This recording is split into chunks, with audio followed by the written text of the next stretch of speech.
Yes, we are finally live. Sorry, we have been working the last 7 to 8 minutes to get on. I'm in Mexico and had a VPN issue, but now I'm smarter about how to get on.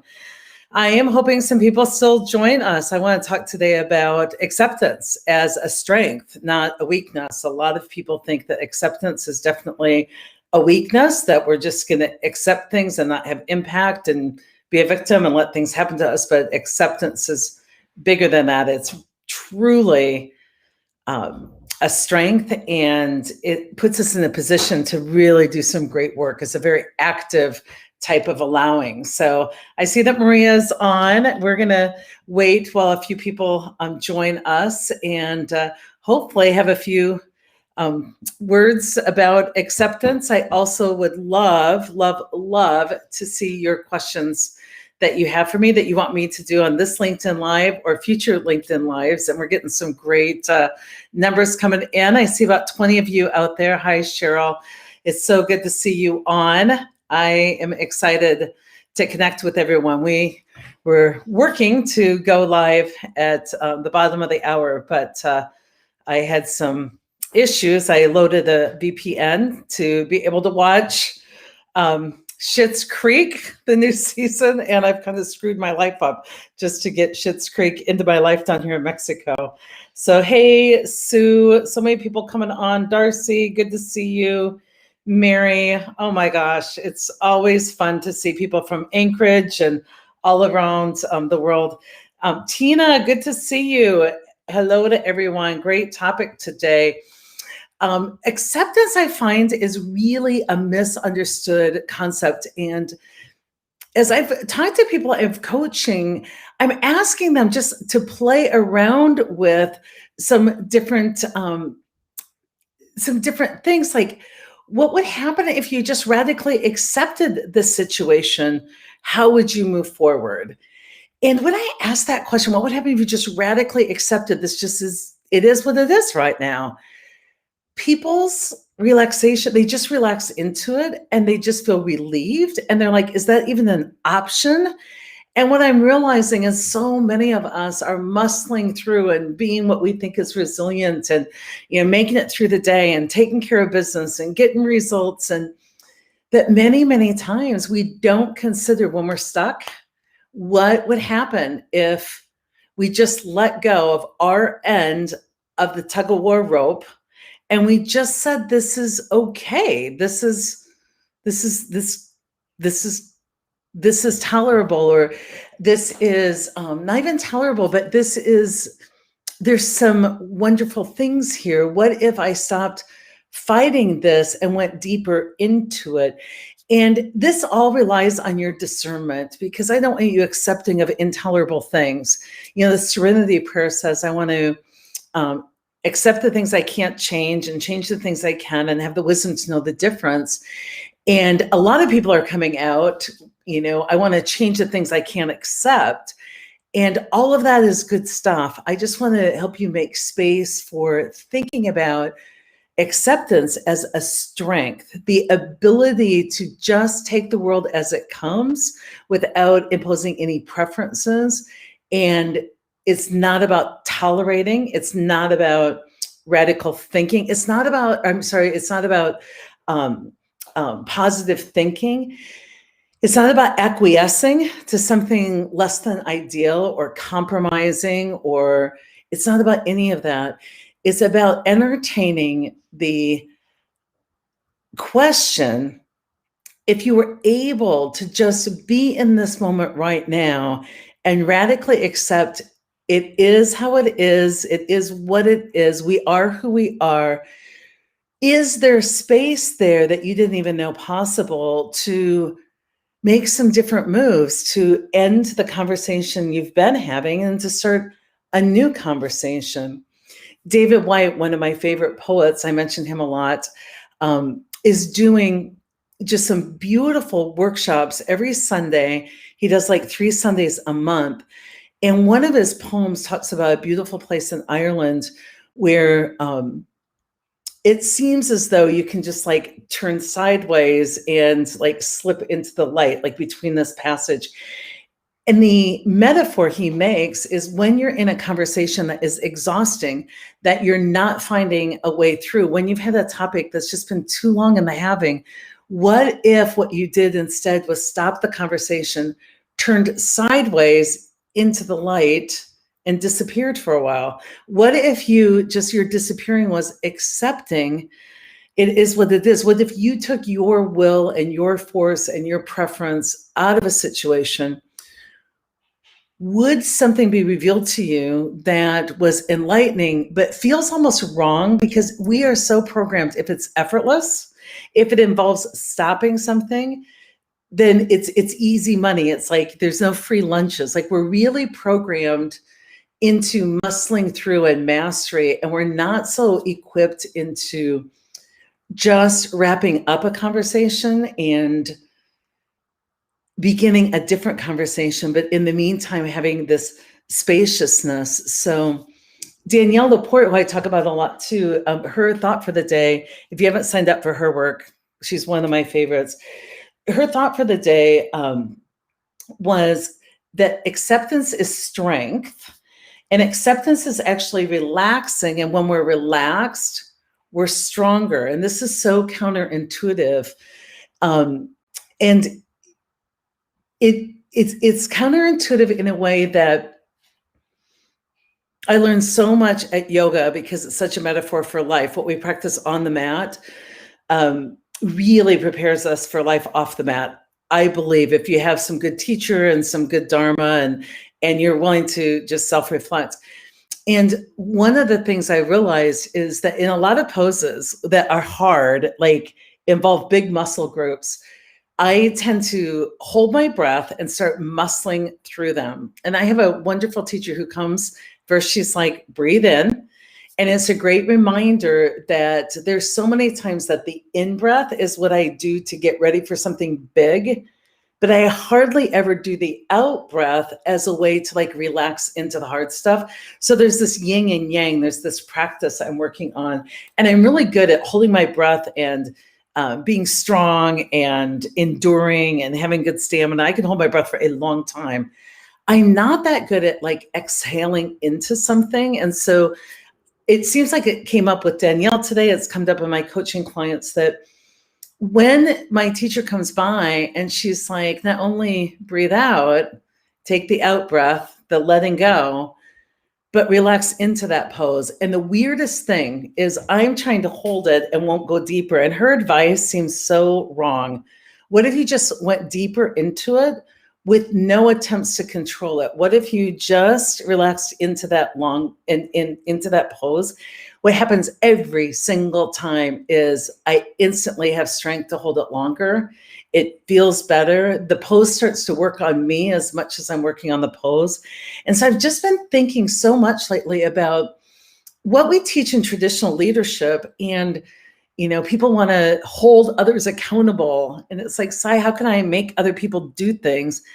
And I'm like, I think we've just gotten so out of balance on how do we impact and drive and, hold people accountable, when the reality is you probably can't hold somebody accountable. You can't make people do things.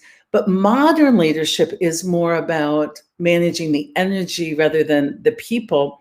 Modern leadership is more about discontinuing the enabling, the overfunctioning, the coddling, rather than kind of forcing new behavior.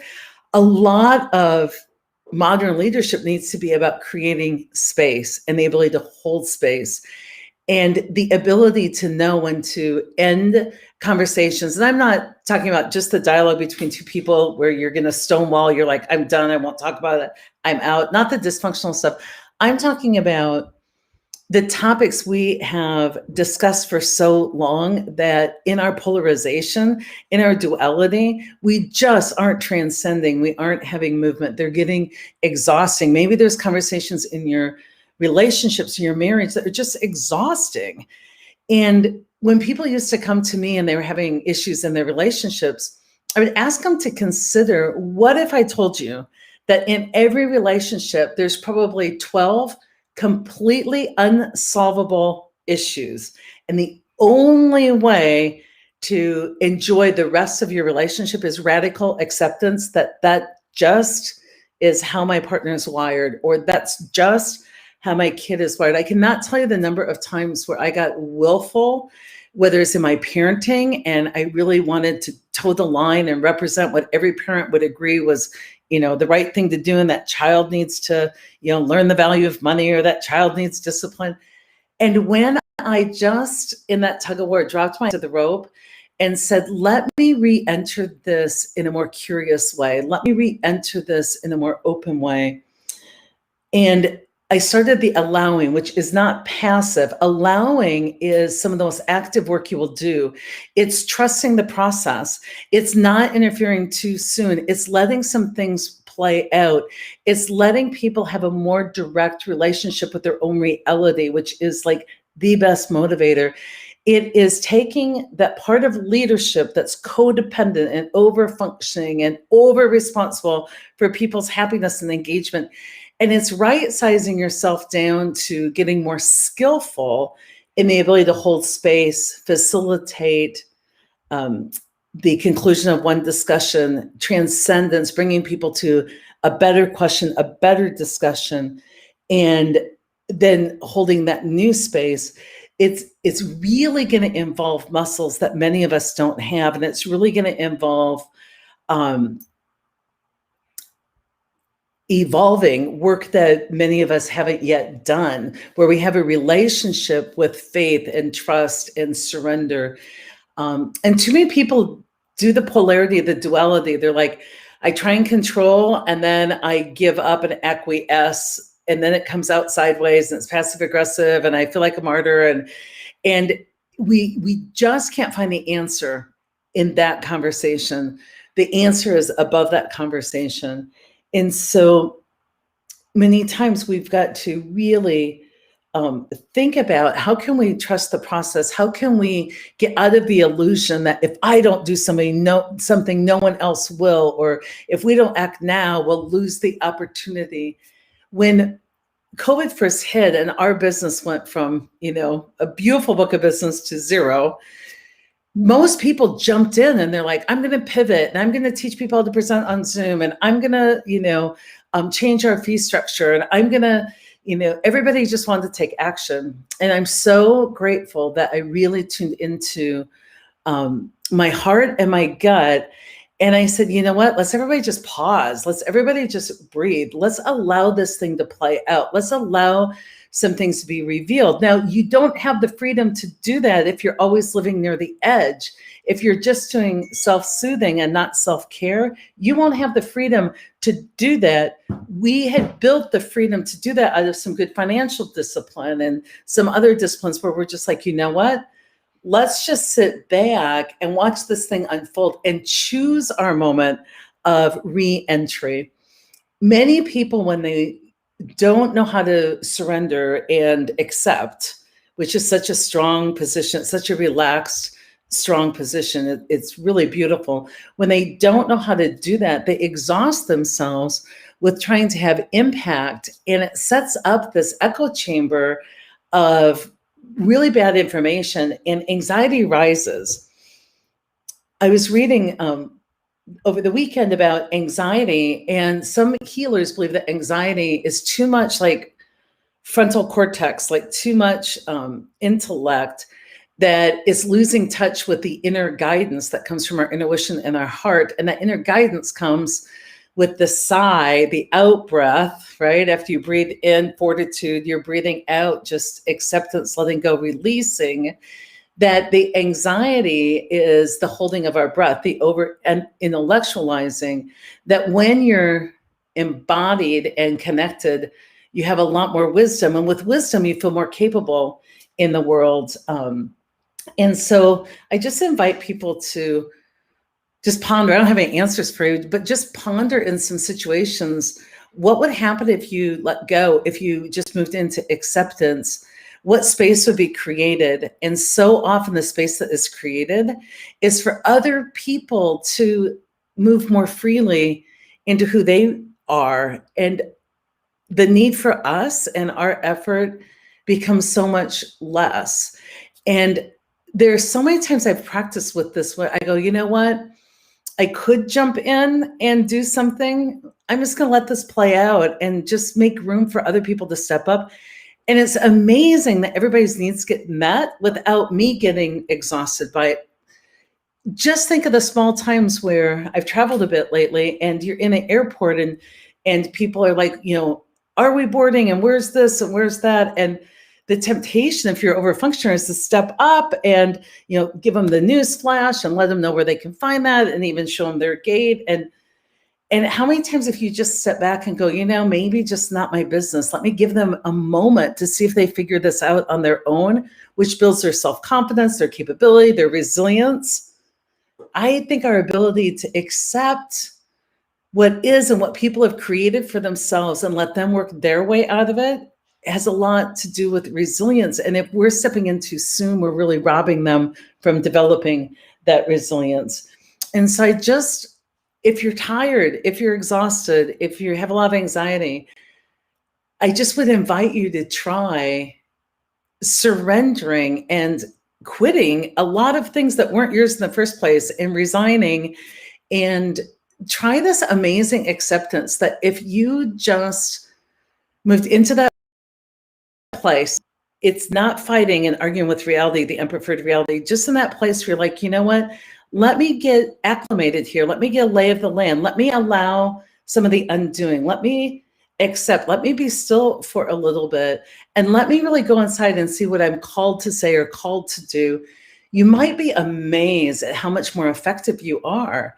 The person I was reading was a therapist, and she said, I just got so exhausted having same conversations with people, and they weren't taking my great coaching tools and using them. And she said, I just really surrendered. I just really accepted. I really relaxed into just being present in the moment. And she said, things would come up, and when I would say them,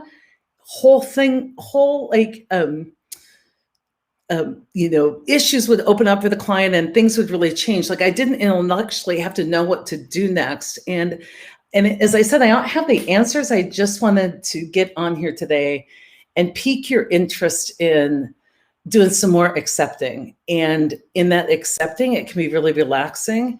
And if you go deep into that relaxation, you might be amazed what opens up. And a lot of times we're trying to help, but we don't make room for what I call invisible help. Like, I don't know how it happens, but it happens, the coincidences or the right people in the right time or people stepping up to help others. So I just know as I relax into it, results still happen and I'm less involved, which feels so counterintuitive, but it just makes room for more people to do their best work. So I'm going to look at the chat, and Natalie, I love you back, girlfriend. It's so good to see you. Pause can be a powerful action, and it certainly stops the dynamic. Darcy points out that pause, I think it was Viktor Frankl or Covey spoke a lot about the distance we put between action and reaction. And I want to go deeper and say the distance you put there, if you can get out of your intellect and you go, I'm going to pause and think of what the best thing to do next is, and go into, I'm just going to relax into this moment and accept it as it's happening and be present and just be, a good witness to this. I think that that pause, we can make it even deeper and richer. So much breathing techniques. My new book, Life Spensy, Live Happy, I've written a lot about the difference in surrender versus acquiescence. And I did it from just my own stories. It's not a very preachy book. It's like, this is what happened in my life and how I learned that lesson over and over and over again. Oh, Tina, I'm so glad. See, when you surrender and you're like, screw it, I'm just going to go on LinkedIn Live, you get to hear what you need to hear. I think there's so much wasted effort in the workplace as we all kind of play soccer like 5-year-olds, that clump ball, and we all are focused on trying to make a difference. I think a lot more being and a lot less doing is going to be helpful. I mentioned before in the LinkedIn Live, my friend Jared Narlock wrote a book about a peaceful, powered leader. And the first definition of leader was able to be. I'm sorry, of power was able to be. It was the first definition, and it somehow got changed into to be able. Very different. Able to be and to be able are very different, and we cycle right through that intellect into some activity pretty quickly. So much good stuff. So much good stuff. How do I apply this to my projects? I feel the tension of deadlines and acceptance. Wow, Matthew, I hope that I'll just pause and relax, and I'm just kidding, and that some people help you out. I think for me, what comes to mind is I kind of just sit with that with questions. So I'm a real make a list, get it done, check it off. I hear often people say, how do you and your team and your family get so much done? I really get a lot of energy in that completion. And so I make these lists, and I had this experiment where all of a sudden there was stuff on my list that just never got off my list. And there was stuff I owed people and I wanted to follow up on. And I made a note to send somebody a book. And I just claimed bankruptcy on the bottom part of my list, the part I never got done. And instead of stressing about it for projects, I just took it off the list. I just said, you know what? I'm just going to surrender into this and accept that there is never going to be a day that will be a priority for me. And I'm not going to do it. And just that culling off of how much I keep out there visually to overwhelm myself, I've noticed how unnatural a feeling it is where I only have 4 or 5 things to do in a day. And I go back to the project list. I'm like, oh, well, it would be good to organize my spice cabinet. I'm just saying. So I wonder on projects, Matthew, if you played with how much, if you culled down to real critical path, how much is truly critical path and how much is a way to try and mitigate your own anxiety or the anxiety of other people. And if there's a way to wean people off of that.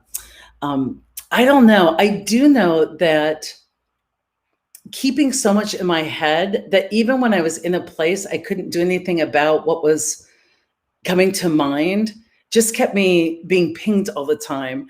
So before I made a list when I thought of it about what I needed shopping, and I just kept that in my notes, I would do this thing where I'd be in the shower and think, oh crap, I need batteries. And it just added this level of frustration where I always remembered things at times where I couldn't do anything about it. And so I started to just find systems to get it out of my head, get me less involved. And then when I go to the store, I just pull up that list that Alexa's made for me over the week. But I certainly will give that more thought. That's such a good question. And I think the key to this is I may not know the answer and you might, but at times where we want to jump in, just taking that moment to relax into it and just really making sure that the urgency we respond to isn't just an antidote for our discomfort because we haven't gotten good at the being part. And so I think a lot of times we skim through some experiences in life because we're just so quick to not want to go deep into something. That's your assignment this week, you guys. The pause, bigger than the pause, relaxing into this. There's so much power in just being able to say no, Dana, so true. And I'm glad that was helpful. Elizabeth Gilbert tells this story. I know Byron Katie, who's involved in this story, but Elizabeth Gilbert, she did the keynote and she's like, the most badass thing you can do these days is just relax, girlfriend. The most revolutionary thing you can do is to not care about stuff. And she's just amazing. She's an idol of mine. But, and I watched Katie do this, Byron Katie. Somebody went up to her and gave her a manuscript and she's like, would you be willing to take a look at this?